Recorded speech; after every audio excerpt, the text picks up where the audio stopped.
Oh, what's this? The Backrooms. Yeah, it was good. I'd even go as far as to call it really good. And this is coming from a petite homunculus that doesn't even like the Backrooms. I've always understood the appeal, I've just never personally found it scary or overly Agreed. thought provoking, and I've played oodles of Backrooms games that are just some of the stinkiest slop you'll ever experience on Steam dumpster diving. So I'm not exactly like the biggest Backrooms enthusiast, but I've always commended and appreciated the hard work that Kane Parsons has poured into it, and now he gets to see his vision on the big screen. And he turned a hater to a glazer. I had always bah humbugged Backrooms, but this movie I really enjoyed. Now, it's not without flaws, obviously, no movie's perfect, but damn, he really did step up to the plate and hit a fucking dinger. So, anyway, let's get into the weeds of it. Order up, here's that yappy meal. So, we follow, for the most part, Clark. He is a store owner who's selling furniture, and he's gone through a lot, and he's seeing a therapist named Mary that's trying to help him work on himself to change. Also, as with all the reviews I do these days, well, almost all the reviews I do these days, I'm getting into spoilers. So here's your spoiler warning. All right, and there it is. So he is seeing Mary after he's been kicked out of his own house by Barbara, his significant other, and now he's living at the store, and he hates it. He wanted to be an architect, and he just unfortunately wasn't in the cards for him. Now he owns this furniture store, and he is just filled with this bubbling rage. And when he is going through an exercise with Mary, it becomes very clear that he has some deep rooted anger and has this lack of ability to accept things that are his fault. He has a drinking problem. He lashes out. He bears resentment towards Barbara because he's paying for her to go to school to be a lawyer and not contributing. He pays for the house, but now he's kicked out of the house. It's not fair and it's not his fault, that kind of thing.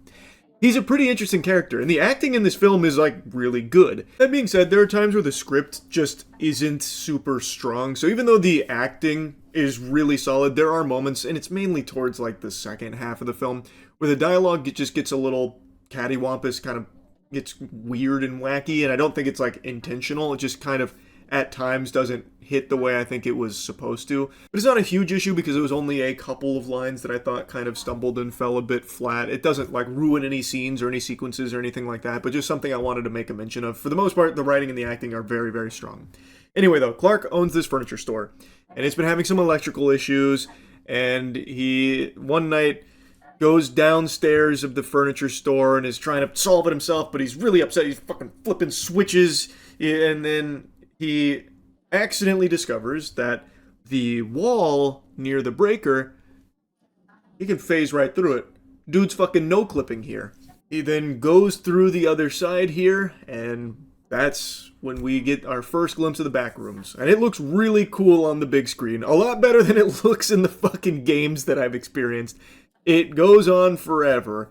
It's got nonsensical architecture. It's nightmarish. It's just very unnerving being in the back rooms. And he's exploring, and he's trying to put it all together. What does it mean? What is this place? And then he starts to hear some footsteps. He gets scared. We don't see anything that's chasing him, but we know there's something there. We hear it. He starts to panic and freak out. He does eventually find his way back.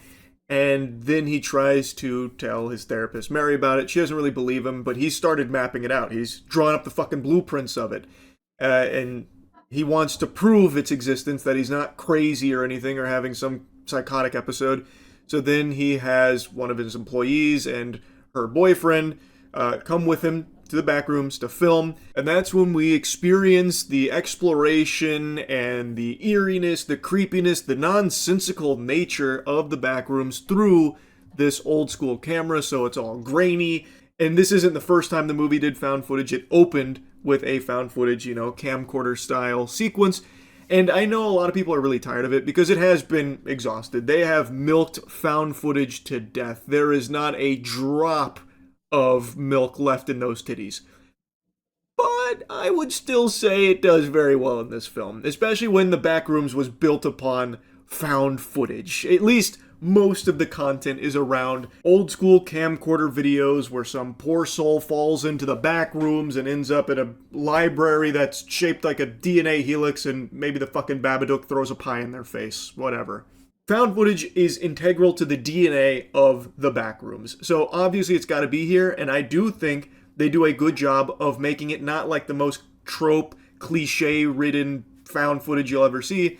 I think they did a good job of making it interesting. We are not just seeing like jump scares or whatever through the camcorder. We're seeing a lot of the Backrooms and trying to like map it out ourselves, and we're hearing things, we're seeing things, we're watching the group here try and explore deeper to see what's down there. You get like a laundry room section, then you get this monster that you can't quite make out the shape or the actual look of it, and I think that helps elevate it. You see the panic as the guy's trying to run back, pull me up, pull me up, pull me up, and then ultimately ends with the entire group being pulled down by the monster. We see blood splattered all over the place, everyone's screaming, and this is all through this 90s camera. So it's definitely got like that old school VHS camcorder style feel that I think is always something that can make it creepier. Especially when you are dealing with like a monster. I always think it's best not to just go whole hog and show the monster outright, because that takes a lot of the mystery out of it. And the scarier experience is when the audience isn't quite sure what they've seen, which is something I said about Obsession. I thought Obsession did a great job of that with its lighting, how it would like obscure Nikki's face and make you on the edge of your seat, like trying to figure out like what expression is she even making? What's going on there? Like I think that's when horror is at its best, when you're not entirely sure what the threat is, but you know it's a threat. And the Backrooms, in a couple of instances, does that too. But the Backrooms also isn't shy about just showing the creepy things. So as Clark is exploring the Backrooms and running away, he of course keeps the camera with him, so we're experiencing it too. We see like a Christmas tree, we see a lot of like furniture that's clipping into walls, we see a lot of rooms that just don't make any sense, but we also see some potential enemies down there. Like a woman who just starts charging at Clark, and that freaks him out. Eventually, we then leave this adventure here with Clark, and now we're focusing a bit more on Mary. And we've been getting flashbacks to a very troubled childhood that was traumatic for her, with her mother going through very severe mental health problems, where she wasn't even letting her daughter outside. So she has been trapped inside as well, kind of like her own personal Backrooms in a certain way. Yeah. And that's something that I believe they were exploring, especially towards the end of the film. That was but anyway, well done. the second half, well, not the second half, like the last like 30-ish minutes, we are spent with Mary, discovers the Backrooms. Turns out Clark was right about everything. She meets Clark, and Clark has kind of lost his mind. He is unhinged, and we are now seeing that side of Clark that came out during the earlier therapy sessions, where that rage is coming out. He's angry at the world, and he takes no responsibility for where he is and how unhappy he is. So he ties her to a chair, and that's when he starts monologuing. One of the points he does talk about, in this case Clark, is that the whole crap about things should change for him, right? Not he himself should change for the world, which is bullcrap. Anyway. And this is where I thought some of the dialogue got a little weak, even though the acting was great. Yeah. I think some of the dialogue just wasn't really I agree. hitting during this section. And this is also where the movie now just shows you all of. And it's because the way he was acting was a little bit exaggerated. I mean, sure, he lost a little bit of his mind, but the way he just got the girl and then he ties her to the chair, I mean, heavy spoilers. And then he's just like interrogating her, like he's gonna kill her because he has a knife in his hand, and he's very acting weird, like very obviously weird. Anyway, it's just a little bit too much. I think it went from 0 to 100 too fast, if you... the threats that we had only kind of caught glimpses of. In this scene, Clark has 3 humanoid people around him, but there's something very off about them. And they're very odd looking. He stabs one, he then starts like pulling the stuffing out of one of them's belly. He's like, yeah, that was weird. the best part is, you can eat them. and he plops stuffing on the plate. And it's goofy, but I believe that's self-aware. I think that was supposed to be humorous. A couple people in the auditorium were laughing at that, and I believe that's on purpose. So, like, I actually thought that was really good. But by showing you, like, these creatures that we were all, like, were fearful of going into it, it now takes the bite out of them when we see them again later. I think they've done a good job of making them look unnerving, that's for sure, but it's now no longer, like, scary because he's explaining exactly what they are. They're basically thoughtless, feelingless husks. They are copies, and the area they're in is a unexplainable phenomenon that remembers everything, places and people, and it copies them. Without rhyme or reason, things don't logically connect. The more it remembers, the less it gets right. So everything just looks off and doesn't make sense. And it's a really, really cool explanation for all of it, and the way Clark delivers it, I think, is great. Like, I actually was really captivated by that, and it was, I think, a very good, like, reveal of the Backrooms to Mary here, as Clark has lost his mind. Clark, while explaining this weird, wacky world that they're in here in the Backrooms, is also very threatening to Mary. He has a knife. He's got her tied to a chair, and it looks like he's going to kill her. He even goes up to one of the copies in there, the woman, and scalps her, cuts her hair off, takes the scalp and puts it on top of Mary as a wig, and then demands that they go through that exercise from the beginning of the film where he is being... But he's in charge, you know, there's no one can stop him. Whatever he's gonna do, that's the unnerving part. Walked through his experience the night that Barbara kicked him out of the house with Mary, and now he is demanding that Mary play Barbara again. It's a very tense scene, and I think it works really well. But where I think it loses some of its luster is after Clark and Mary have their big exchange, and Clark is, you know, starting to learn this is where he wants to be. Then we have the big giant bad guy from the beginning of the film, and that we've seen as a threat throughout, like, you know, when Clark and his employee and her boyfriend were there, we see the big bad guy, and it's a version of Clark. It's a copy of Clark in his pirate getup that he used to advertise on TV for his furniture store. True. And I really think by showing you that just full front, it made it a little silly as opposed to scary, especially considering Clark then starts talking to it like it's an animal. Like, oh, don't worry, buddy. No, she said this is just how we are. It's how we're wired. And the scene, like, it is supposed to be, I believe, like a bit of an emotional beat, because Clark, for the first time in his life, finds a place that he feels he belongs and believes that, you know, this is good. This was healthy. Yeah, and he's going to pay for it. This is what it's making him happy. And now this copy of Clark that's giant, it's enormous, and it's like malicious. He is now talking to it like an animal calmly, and then he gets picked up, he gets uppies, and then gets eaten. It was like that picture of what was it, Saturn eating its young? What's that classic photo that's in every horror game ever, where it's like biting into the guy? I'm pretty sure it's Saturn eating his young, but anyway. Yeah, I'm gonna put it up on the screen here so you can see.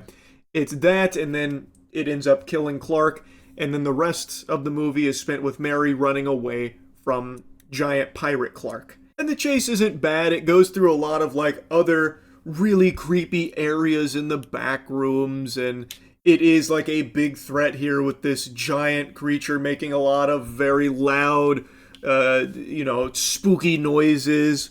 But to me, I thought the movie was at its best when it was slowly building to things, gradually building tension, and unnerving you.